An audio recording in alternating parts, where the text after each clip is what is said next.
There's a man sitting alone in a prison cell, yet he's experiencing more freedom than most people will ever know. His name is Boethius, and in 524 AD, while awaiting execution, he wrote one of philosophy's most profound works on happiness and meaning, all from solitude. Meanwhile, today, we have more ways to connect than ever before, yet loneliness has become an epidemic.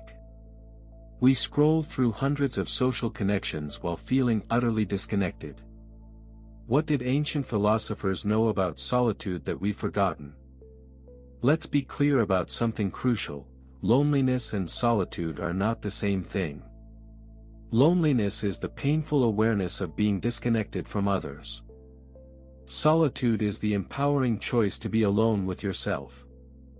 The Greek philosopher Aristotle distinguished between these states 24 centuries ago, arguing that the capacity for meaningful solitude is actually a mark of human excellence. Yet today, we've conflated the two.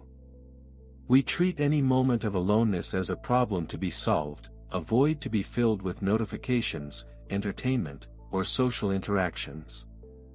We've become, as the philosopher Sherry Tickle puts it, alone together, physically present but mentally elsewhere, surrounded by people but emotionally isolated.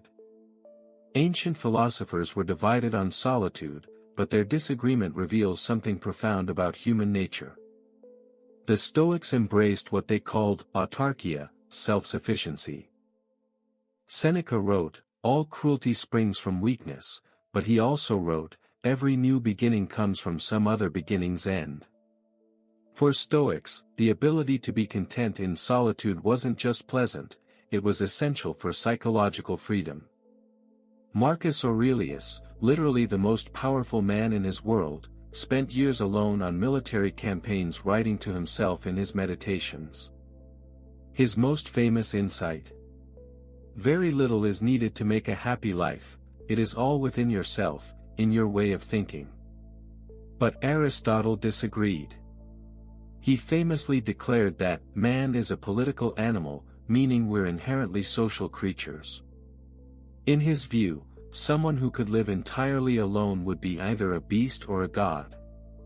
He argued that human flourishing, eudaimonia, requires community, friendship, and social engagement. Here's what's fascinating: both were right, but they were talking about different things. The Stoics were discussing psychological independence, the ability to maintain your inner peace regardless of external circumstances.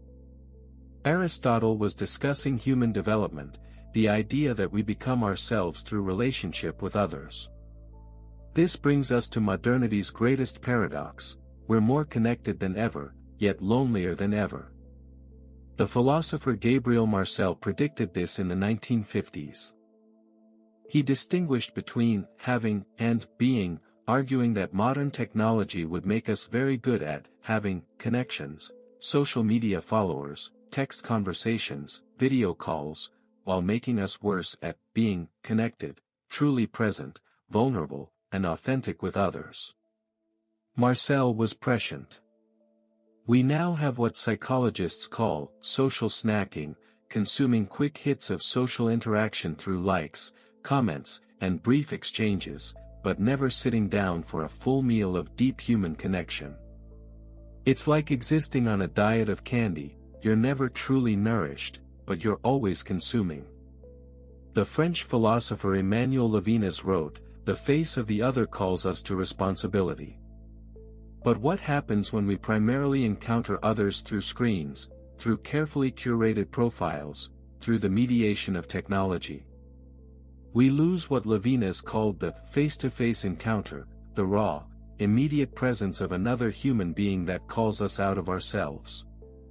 But here's where ancient wisdom offers us a revolutionary perspective: chosen solitude isn't about rejecting others, it's about preparing yourself to truly encounter them.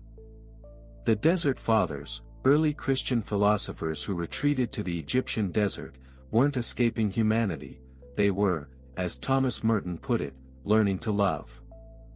Merton himself, a 20th-century monk and philosopher, spent decades in solitude. His insight was profound: We do not find the meaning of life by ourselves alone, we find it with another. But paradoxically, you can only truly meet another person when you first learn to meet yourself. The Buddhist tradition takes this even further. The Buddha spent years in meditation, in profound solitude, not to escape the world but to understand the nature of suffering and compassion. His realization was that the boundary between self and other is itself an illusion, but you can only recognize this through deep introspection. Friedrich Nietzsche, often misunderstood as promoting radical individualism, actually wrote, "One must have chaos within oneself to give birth to a dancing star." The chaos isn't loneliness, it's the creative solitude where you discover who you are when nobody else is defining you. Modern psychology has caught up with ancient philosophy. Research shows that people who are comfortable with solitude, what psychologists call solitude-seeking, are generally more creative, more empathetic, and more psychologically resilient. They're better at regulating their emotions, more aware of their own values, and less susceptible to social pressure. But here's the key distinction: they're comfortable with solitude, not trapped in loneliness. The difference is choice and intention. When you choose solitude, it becomes a space for self-discovery, creativity, and inner development. When solitude is imposed on you, or when you're alone but desperately seeking connection, it becomes loneliness. The existentialist philosopher Paul Tillich wrote about the courage to be. Part of this courage is the ability to face yourself in silence, without distraction, without external validation, without constant input from others. It's terrifying at first, which is why we avoid it with such desperation. Think about history's greatest innovations, artworks, and insights. Almost all emerged from solitude. Einstein's theory of relativity came during long, solitary walks. Virginia Woolf wrote, "For most of history, Anonymous was a woman, but she understood that creativity requires what she called a room of one's own, both literally and metaphorically." The philosopher Gaston Bachelard wrote about the poetics of space, arguing that solitude isn't empty, it's full of possibility. When you're alone, you're not absent from the world, you're present to it in a different way. You notice things, hear things, feel things that get lost in the noise of constant social interaction. Ralph Waldo Emerson, the American transcendentalist, put it perfectly: nothing can bring you peace but yourself. Nothing can bring you peace but the triumph of principles. But you can only discover your principles, your authentic values, when you're quiet enough to hear them over the voices of others. The contemporary philosopher Thomas Nagel asks, "What is it like to be you?" It's a profound question, but most people can't answer it because they've never spent enough time alone with themselves to find out. So how do we integrate this wisdom? How do we reclaim solitude as a source of strength rather than a sign of failure? First, we need to reframe aloneness. As the poet Rilke wrote, perhaps all the dragons in our lives are princesses who are only waiting to see us act, just once, with beauty and courage. Start small.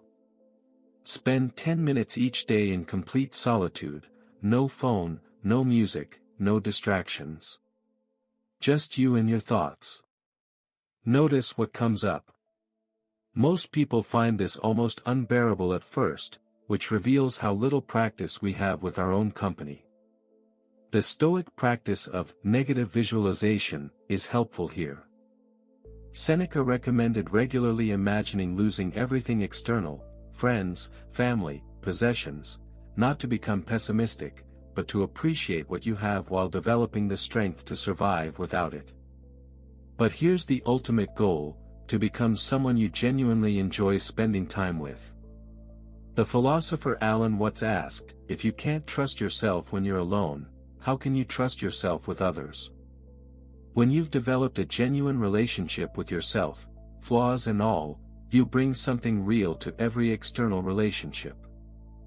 Here's the beautiful paradox: the more comfortable you become with solitude, the better you become at connection. The more you know yourself in silence, the more authentically you can share yourself with others. The more you can be truly alone, the less lonely you feel in any circumstance. As the Sufi poet Hafez wrote, "I wish I could show you, when you are lonely or in darkness, the astonishing light of your own being." That light doesn't come from external sources, it comes from the courage to face yourself in solitude and discover that you are, in fact, remarkable company. Loneliness is the fear of being alone. Solitude is the joy of being with yourself. The journey from one to the other might be the most important philosophical transformation you ever make.